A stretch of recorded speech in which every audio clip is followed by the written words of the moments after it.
O botânico Gregório Secantini prepara expedições para encontrar árvores centenárias. A motosserra é checada diariamente durante as viagens. É um instrumento de trabalho, não para derrubar árvores, mas para cortá-las depois que estão mortas. O cientista vai com seus alunos para reservas florestais como o Parque Estadual de Vassununga, em Santa Rita do Passa Quatro, no interior paulista. Locais assim, além de encher os olhos com a diversidade da Mata Atlântica, abrigam os troncos que contam a história do clima no passado. Gregório Secantini se embrenha na mata fechada atrás de um jequitibá que caiu há alguns meses e que tem pelo menos 3 séculos de vida. Ele vai retirar amostras para estudar o que elas dizem sobre o clima do passado. O cientista estuda os anéis de crescimento. Essas árvores que formam anéis anuais, elas têm períodos que elas estão crescendo e tem períodos de dormência. Por causa disso, de ter períodos de crescimento e de dormência, que formam o anel. Gregório e um grupo de alunos descobrem muitas coisas nestes discos. A idade da árvore, como foi o ciclo de crescimento delas na floresta, em que época precisou de muita ou pouca água para crescer. Esses e outros dados estão registrados nos anéis de crescimento. São essas camadas de tronco que crescem nas árvores a cada ano e que o cientista marca para contar os anos de vida. 5, 6, 7, 8. Você vê no final, uma árvore tão comprida, não tem nem 20 anos, né? Os anéis integram todas as condições ambientais que a planta cresceu. Então, está escrito nos anéis a insolação, informações sobre a chuva, informações sobre a quantidade de chuva, sobre a extensão da chuva ao longo do ano, sobre a temperatura média do ano, sobre a existência de fenômenos extremos, por exemplo. Então, anos que tiveram temperaturas muito baixas, que tiveram uma grande ocorrência de geadas. Incidentes ambientais, por exemplo, incêndios florestais. Eles podem ser datados nos anéis de crescimento. Eles causam machucados, eles causam cicatrizes. Bom, a árvore que está quebrada é aquela ali, olha. Olha aqui, Vera. Com a ajuda de mateiros, o professor chega ao local onde há 4 meses ele avistara o pedaço da árvore caído. Ela está apoiada lá e aqui. Na hora que cortar, ela vai fazer isso. O tronco deitado é mais alto que os homens da expedição.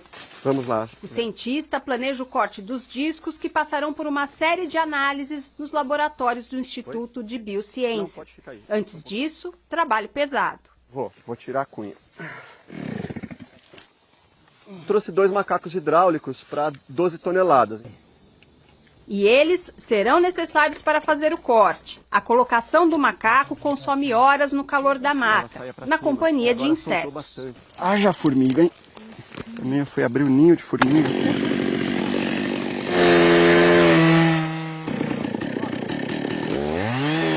A experiência de Gregório com as madeiras o leva a perder um pouco do entusiasmo durante o manejo do jequitibá. Que pena. Tá muito podre dentro. Eu tinha esperança de encontrar um pedaço aí com 400 anos inteiro. Não vai dar nem 100. Ó, aqui já está podre. Antes de tudo se deteriorar, a gente consegue resgatar algumas partes e manter na xiloteca para as pesquisas. A xiloteca de Gregório fica no campus da USP em São Paulo. Paula Jardim vem organizando as centenas de discos de árvores que o biólogo coletou nos últimos anos de pesquisa científica. Esses são cedros que ele coletou junto com os alunos dele. Para cada árvore, Gregório gosta de coletar 2 ou mais discos. Tem peroba rosa, jatobá, jequitibá e outras espécies de árvores. Bom, aqui o resultado é um pouco frustrante, porque a árvore está apodrecida por dentro. Provavelmente foi umidade que entrou por uma rachadura na copa, e toda essa região na madeira central está podre pela ação de bactéria e de fungo. A gente só vai poder analisar essa parte que está íntegra, que justamente é a parte mais jovem que a gente consegue em outras árvores mais jovens. E a parte antiga, que vai ter mais que 200 anos, toda apodreceu. Mas o trabalho não para. Parte da equipe está ali perto retirando amostras de árvores vivas. Elas vão ajudar a confirmar os dados do clima extraídos do disco do jequitibá morto.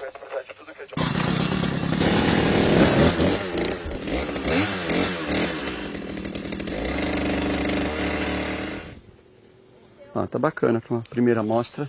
Parabéns. Vamos até os laboratórios do Instituto de Biociências da USP entender como essas madeiras são investigadas pelos cientistas. O doutorando Giuliano Locoselli trabalha com as amostras retiradas de árvores vivas. Nós chamamos de baquetas, são amostras que vão desde a casca até o meio da árvore. Com essas amostras a gente faz todo um polimento, então usando várias lixas, desde lixas muito grossas até muito finas. E a gente identifica os anéis de crescimento, que são cada uma dessas linhas brancas. As baquetas são examinadas em microscópio. Juliano precisa definir exatamente onde os anéis começam e terminam. Quando a análise começa, a única certeza é do ano da coleta. Esse material foi coletado em 2012. Então eu sei que o último anel formado, o mais próximo da casca, ele equivale a 2012. É a única certeza que eu tenho. E aí todo esse procedimento que eu faço de análise do padrão de crescimento é para datar todos os outros anéis de crescimento com precisão e aí falar, aí sim, esse anel foi formado em 1950, esse em 1930 e assim por diante. Todas as informações vão alimentar os gráficos que o Juliano constrói.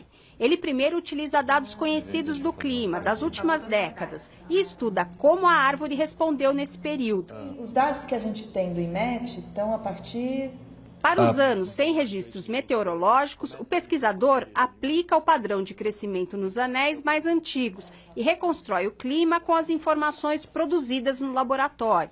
Então, em geral, a gente tem num eixo o clima, no eixo X, e aí no eixo Y a gente tem o resultado desse clima na planta, que é o crescimento, quanto ela cresceu. E aí o que a gente tem é ano a ano uma relação de tamanho e o clima que tinha naquele ano. 2005, por exemplo, você teve um baixo crescimento e uma alta relação de clima, se fosse aqui temperatura, por exemplo. Então, nesse ano, a planta ela cresceu pouco e foi um ano de temperaturas mais elevadas. Então, num outro ano, ela já cresceu um pouquinho mais, a temperatura já não foi tão elevada. E assim por diante. Então você traça nesse gráfico específico a relação dela com a temperatura. Isso. Aí você vai fazer um parecido que é a relação dela com a umidade relativa ou com a precipitação, isso. E aí a gente usa uns modelos que integram isso tudo junto. Então aí a gente sabe o quanto realmente o clima explica do crescimento. Então eu tenho uma cronologia, essa daqui é o crescimento da planta, e esse aqui é a minha relação climática, ou, por exemplo, a temperatura, certo? Eu uso essa equação, que é alguma coisa, y, é uma equação simples de reta, e eu pego os meus dados, os meus pontos de crescimento, coloco nessa equação e eu tenho a relação com sai o meu dado climático. E aí eu reconstruo aqui para trás o clima, alguma coisa assim. Uma outra parte da anatomia da planta também vem sendo observada pelos biólogos que reconstroem o clima do passado.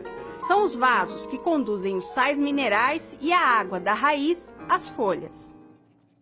Quando a planta tem muita água disponível, ela tem condição de trabalhar com vasos de diâmetro maior. Ela forma vasos de diâmetro maior. Vasos de diâmetro maior conduzem melhor. Mas se falta água, esses vasos deixam de funcionar. Então, quando tem menos água disponível, disponível que eu digo na forma de chuva, mas também de água armazenada no solo, a planta responde formando vasos menores. Então, a área dos vasos, o diâmetro dos vasos, também é proporcional a essas condições ambientais. A evaporação, a temperatura, a disponibilidade de água no solo. A árvore ela não é uma estação, uma plataforma de coleta de dados climáticos. Ela é um ser vivo que tem essa relação com o clima. Então tem incertezas ligadas, mas é o melhor que a gente tem hoje para a reconstrução de clima com registros naturais.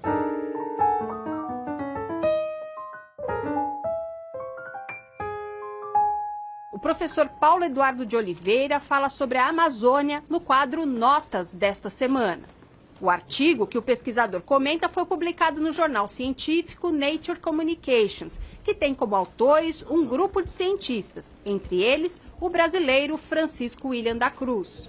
No final dos anos 60 e 70 surgiu um modelo de paleoclima que dizia que a Amazônia na época glacial, nós estamos falando aí dos últimos 20 mil anos, né, na idade do gelo no hemisfério norte, naquela época a Amazônia teria praticamente desaparecido, porque supostamente a região teria enfrentado um clima semiárido, um clima muito seco. Nos anos 90 a gente já começou a mostrar resultados que batiam de frente, não concordavam com esse paradigma, principalmente por estudos de botânicos que mostravam que a floresta teria permanecido em certas áreas, não como era previsto para esse modelo antigo dos anos 70.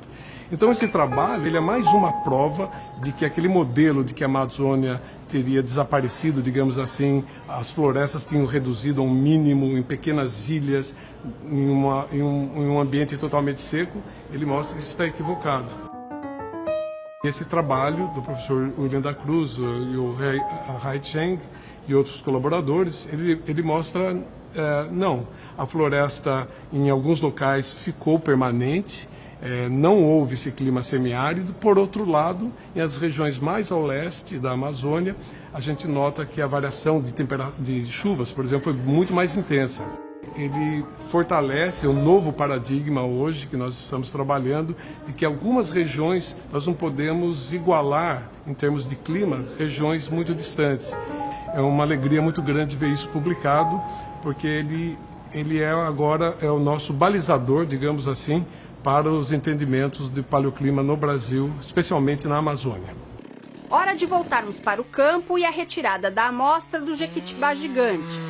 Depois do primeiro, o professor planeja retirar pelo menos mais um disco por segurança. A gente vai construindo a cronologia com cada árvore a mais, que tem uns anos a mais de idade, que a madeira está íntegra, a nossa cronologia do estudo vai ficando mais velha, né? Não dá para esconder a frustração, mas o trabalho não está perdido. Os pesquisadores terão muito que analisar ali. Não é o ideal, mas não é de jogar fora também, gente.